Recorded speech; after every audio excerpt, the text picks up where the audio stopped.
تبرکاً جو آپ کی خدمت میں کہ جسے خدا کی محبت مل جائے وہ دنیا کی محبتوں کو بھول جاتا ہے، اور جو خدا کی محبت میں خدا کی طرف چلا جائے تو خود رسول خدا حضرت محمد مصطفیٰ صلی اللہ علیہ وسلم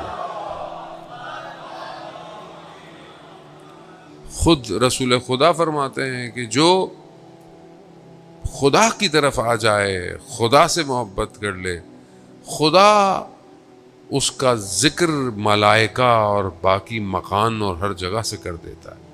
یعنی گویا کائنات کا ہر وجود اس کو پہچانتا ہے کہ یہ خدا سے محبت کرتا ہے۔ وہ ایک ایسا شخص کہ جو اتنا مشہور ہو خدا کی بارگاہ میں، خدا کی مخلوقات میں، کیا اس کی دعا آسمان سے واپس آئے گی؟ نہیں آئے گی۔ لیکن کیا ہم اپنے آپ کو اس محبت کی طرف بڑھا رہے ہیں کہ نہیں بڑھا رہے؟ کیونکہ یہ دنیا کبھی بھی خدا کی محبت کی طرف آپ کو جانے نہیں دے گی۔ دنیا کا کام ہی یہی ہے۔ اللہ نے 1,24,000 پیغمبروں کو کیوں بھیجا؟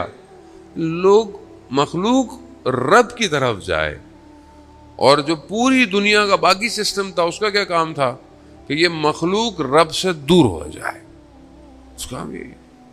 آج آپ کو دنیا کے اندر ساری چیزیں نظر آتی ہیں، بعض اوقات آپ کو دین بھی نظر آ رہا ہے، دیندار بھی نظر آ رہے ہیں، لیکن ان کا کام کیا ہے؟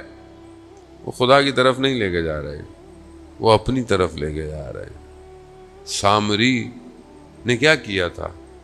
سامری بھی بنی اسرائیل حضرت موسیٰ علیہ السلام کا ماننے والوں میں سے تھا، ان لوگوں میں سے تھا جنہوں نے نجات پائی، لیکن قوم کو کہاں لے گیا؟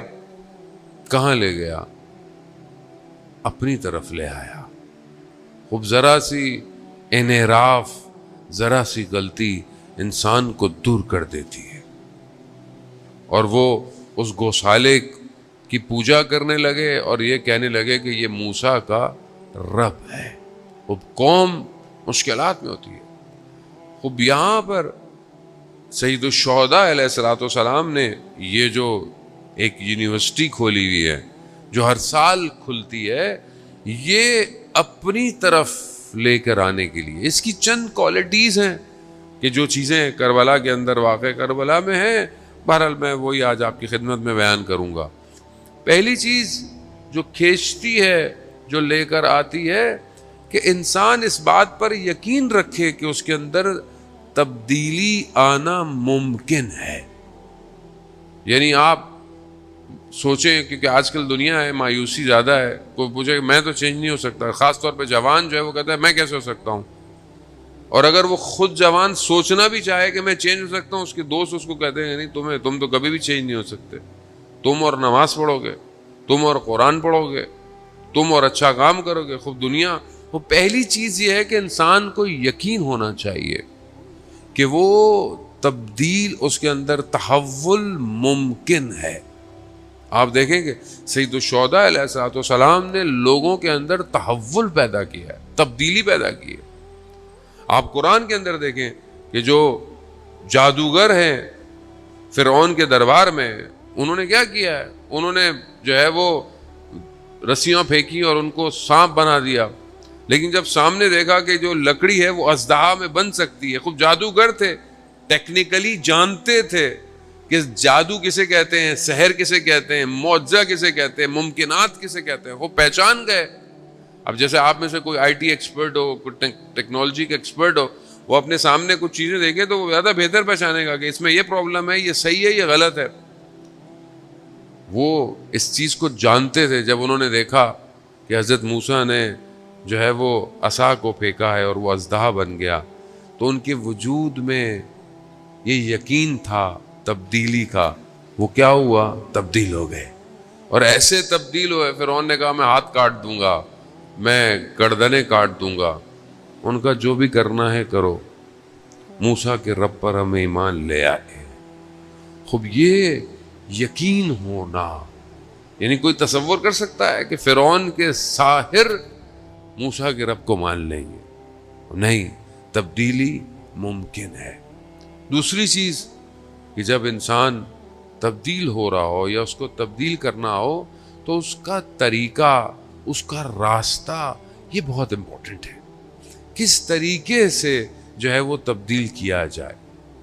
آئیں حضرت موسیٰ ہی کا لے لیتے ہیں۔ جب حضرت موسیٰ فرعون کے پاس جا رہے ہیں تو قرآن نے حضرت موسیٰ کو کیا ڈائریکشنز دیے۔ مطلب آپ کے سامنے فرعون جیسی شخصیت ہو جس نے ظلم کیا، بنی اسرائیل کو شکنجے میں رکھا، حضرت موسیٰ کو کتنی تکلیف ہوئی، ان کو نکلنا پڑ گیا، اس کے بعد اب آپ جا رہے ہیں، آپ خدا کے نمائندے بھی ہیں، پاورفل بھی ہیں، سب کچھ ہے، تب آپ کیسے جائیں گے؟ ہم میں سے اگر کسی کو موقع مل جائے کہ کسی کو صحیح کرنا ہے، کیسے جائیں گے ہم؟ مگر قرآن حضرت موسیٰ سے کیا کہہ رہا ہے کہ جب موسیٰ کے پاس جانا تو قول لعین یعنی آرام سے گفتگو کرنا، یعنی خدا فرعون کو بھی موقع دینا چاہتا ہے، طریقہ ہے۔ ہمارا طریقہ کیا ہے؟ ہماری گفتگو کیسی ہے؟ ہم اگر کسی کو ہدایت دینا چاہتے ہیں یا کسی کو اچھی بات کرنا چاہتے ہیں تو ہمارا جو ہے وہ ایکشن کیسے ہونے چاہیے؟ ہم اپنے گھر میں کیسے ہیں؟ 4 باتیں اگر مذہب کی ہمیں پتہ چل جائیں، اگلے والے بیچارے کا تو ہم کپڑے جو ہے نا بیچارے کی کھال بھی اگاڑ دیتے ہیں۔ تمہیں کیا پتا؟ تمہیں مذہب کا کیا پتا؟ تمہیں مذہب کیسے آتا ہے؟ اگر آپ نے 4 چیزیں پڑھ لی ہیں تو آپ کا اخلاق اس سے زیادہ بہتر ہونا چاہیے، مگر ہمارا اخلاق رسول سے خدا نہ خواستہ زیادہ بہتر ہے۔ رسول کا اخلاق کیسا تھا؟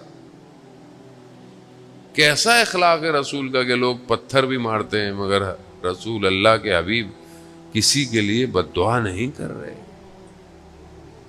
وہ ایک شخص کہ جس کے لیے رسول خدا نے اپنے پیراہن کو ہٹایا کہ جو ہے وہ سواری کو لگاتے ہوئے اس کو لگ گئی تھی، کہا کہ تم بھی مجھے، اس نے ہٹایا، اس نے بوسہ دیا، یا رسول اللہ میں تو آپ کے کمر پہ بوسہ دینا چاہتا تھا۔ خوب اللہ کا حبیب، وہ جس کے صدقے میں اللہ نے کائنات بنائی، ان کا اخلاق کیسا ہے؟ ہمارا اخلاق کیسا ہونا چاہیے؟ ہمارا اخلاق گھر میں کیسا ہونا چاہیے؟ ایام اذاں ہیں، ہمیں تو بعض اوقات اپنے آپ سے افسوس ہوتا ہے، بعض اوقات ہم روڈ پہ گاڑی جا رہی ہوتی ہے، ہمارے ساتھ والے پتہ نہیں کسی کو ڈانٹ رہے ہوتے ہیں، کسی کو سائڈ پہ کر رہے ہوتے ہیں، بہرحال ہم کچھ کہیں تو کہتے ہیں آغا صاحب سیکیورٹی ہے ہمیں کرنے دیں، لیکن مجھے بالکل نہیں اچھا لگا۔ مطلب میری کیا حیثیت ہے، اوقات ہے، مطلب انسان بہرحال ایک اچھے کام مذہب مجلس پڑھنے جا رہا ہو اور آپ کی گاڑی کسی کو دھکا دے دے، دبا دے، آپ کیا سوچیں گے؟ مطلب وہ کیا سوچے گا؟ یہ کون ہے یہ شخص؟ کہاں ہے یہ؟